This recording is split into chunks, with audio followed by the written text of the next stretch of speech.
आज आप महेंद्रगढ़ से पहली विधानसभा में कार्यक्रम किया है, क्या क्या बोलना है? देखिए मित्रों, जैसे जनसंवाद का कार्यक्रम मेरा लगातार चल रहा है, ये छठा राउंड है और इस पहले के राउंड में इस जिले की 3 विधानसभाएं नांगल चौधरी, नारनौल और महेंद्रगढ़ ये हो गई थी। अब जो बची हुई अटेली विधानसभा को आज मैंने पूरा किया है, इसका आखिरी कार्यक्रम हुआ है। सामान्यतया ऐसे कार्यक्रमों में हम लोगों से जनसंवाद करते हैं। घोषणाओं का इतना महत्व नहीं होता जितना उनके द्वारा अभी तक जो सरकार की स्कीमें, योजनाएं हैं, चाहे केंद्र सरकार की हैं, चाहे प्रदेश सरकार की हैं, वो कितनी नीचे पहुंचती हैं। मुझे पर्याप्त संतोष हो रहा है इस बात का कि हमारी हर योजना का लाभ, चाहे वो उज्ज्वला योजना है, चाहे राशन कार्ड की योजना है, चाहे हमारे पेंशन की योजना है, चाहे आयुष्मान भारत है, चिरायु हरियाणा है, ये सब योजनाएं नीचे तक अपने आप ऑटोमेटिक पहुंच रही हैं और इससे लोग संतुष्ट हैं।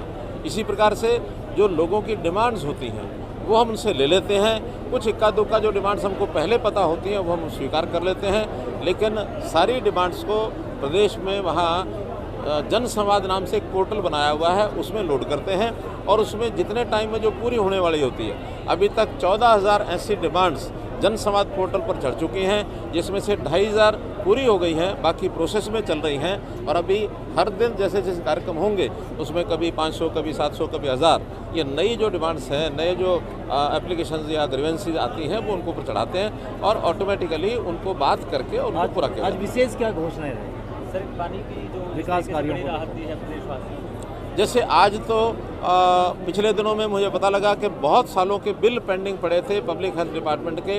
अनुसूचित जाति का जो रेट होता है वो 20 रुपये महीना होता है, अदर देन शेड्यूल कास्ट वो 40 रुपये महीना होता है। लेकिन पिछले 12-13 साल से 2006-07 से बिल पेंडिंग थे।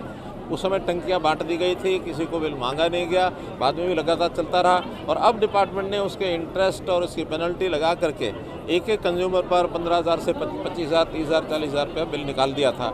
जब हमें पता लगा हमने संज्ञान लिया और हमने ये कहा कि अब केवल जो बिल का राशि है कितने ही साल का है, 20 रुपये महीना, 40 रुपये महीना जो रेट है, उसमें इतने 15 सालों का अगर हिसाब लगाएं तो अनुसूचित जाति के व्यक्ति को केवल 4,000 रुपये से भी कम 3,800 रुपये देना पड़ेगा और जो अदर देन शेड्यूल कास्ट है उनको डबल 7,600 रुपया, इससे ज़्यादा नहीं होगा। इसलिए ब्याज और पेनल्टी सारी माफ़ कर दिया। केवल वो और जो पैसा वो तुरंत नहीं दे सकेंगे उनको भी हम किस्तों में लेंगे, किसी के ऊपर दबाव नहीं डाला जाएगा।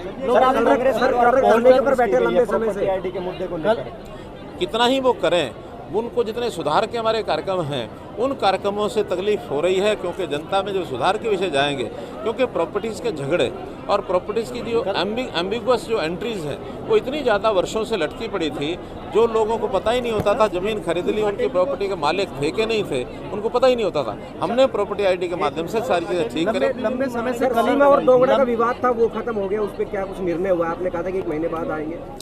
अभी बात करनी शेष है। कलर काफी लंबे समय से स्ट्राइक पर है, सरकार बातचीत चल रही है और मुझे लगता है कि सप्ताह भर तक वो सारा मामला सुलझ जाएगा। कहता है कि कच्चे कर्मचारियों को नियमित करने के लिए सरकारी पॉलिसी बनाए, क्या विचार करते हैं? अभी तक तो निर्णय दिया हुआ हाई कोर्ट ने कि 2011 की पॉलिसी के बाद और कोई पॉलिसी नहीं बनेगी। 2014 की कांग्रेस सरकार ने बनाई थी, वो भी उन्होंने रद्द कर दी थी। उस समय डायरेक्शन यही थी, आगे कोई भी इस प्रकार की पॉलिसी नहीं बनेगी। नई कोई डायरेक्शन आप जो बता रहे हैं अगर ऐसी होगी तो हम कोई ना कोई चर्चा करेंगे। पानी की कमी है, बाढ़ वाला पानी इधर कर दिया जाए। IMT का कार्य है, उड़ाना IMT का, वो जो कि तो कार्य है सर। नहीं, देखिए IMT का क्योंकि ज़मीन का पहले विवाद था, वो विवाद हल हो गया। पंचायत ने भी देना शुरू कर दिया। कुछ और जो बीच में ज़मीन प्राइवेट थी उन्होंने भी ऑफर कर दी है ई भूमि पर रह करके उसको जल्दी शुरू। मामला है सर जी। चलिए, बहुत बहुत धन्यवाद। थोड़ा सा जल्दी महेंद्रगढ़ सब डिपो सर।